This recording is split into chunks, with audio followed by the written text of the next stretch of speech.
guys, it's your boy Boss415 here, and today we're going to be talking about today we're going to be talking about my thoughts on the new scoped revolver gun in the game, in Fortnite, and this spear thing that is it's gonna be an event soon. So that's what we're going to be talking about today.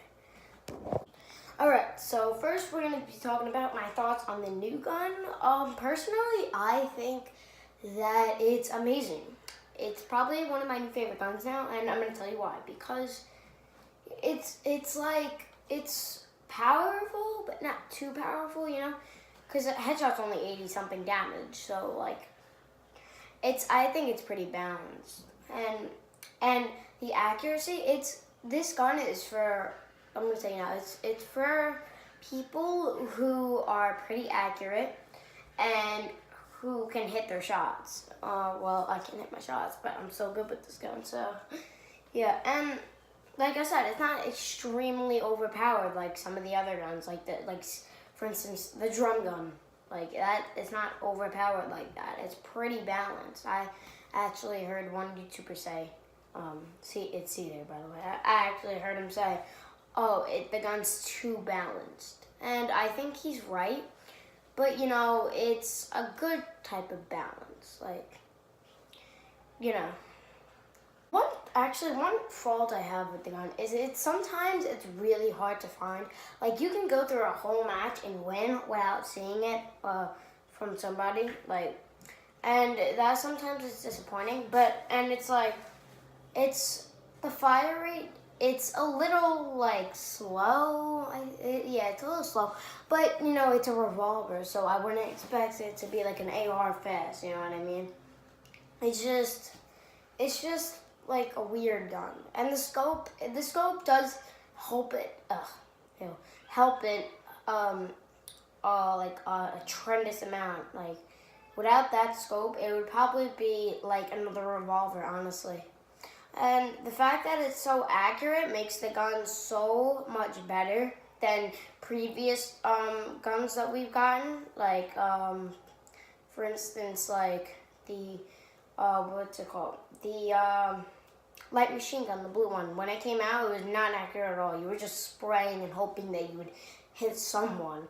So at least I'm happy that this gun is balanced and it can hit its shots. Alright, as you guys know that if you play Fortnite there has been a circle, like a spear in the middle of Polar Peak. And people are thinking that it's gonna be this big event, like the rocket launch, for instance. It's gonna be like this big event where like a storm is just gonna push snow out into the map everywhere. And my thoughts on it is I'm actually pretty excited. We only have, at the time this is recording, we only have 3 hours until the event, so I'm pretty psyched for it. And it looks pretty cool. I mean, I think definitely the Ice King has something to do with the season, which is such a delight because these last 2 seasons, the level 100 skin hasn't done anything. Hasn't been in the storyline, or there hasn't really been a storyline that's actually good since season 4. Yeah, since season 4. Season 5 and season 6 barely had a story, if they had any. I don't think they even had a story, but I'm hoping that this season can start that trend again, because the way it's looking, I don't think that a major thing is gonna happen this season. I think that this season is setting up for season 8 right now. I think that's what Fortnite's trying to do. But it also, I'm nervous for that because they've done that so many times where people have speculated that this thing's gonna happen next season, and the season comes along and nothing happens. So I'm just hoping that they don't go down that path as they did previous seasons. Guys, thanks for tuning in. It's your boy Boss415 signing out. Go subscribe, like, comment. Thank you, and I'm out.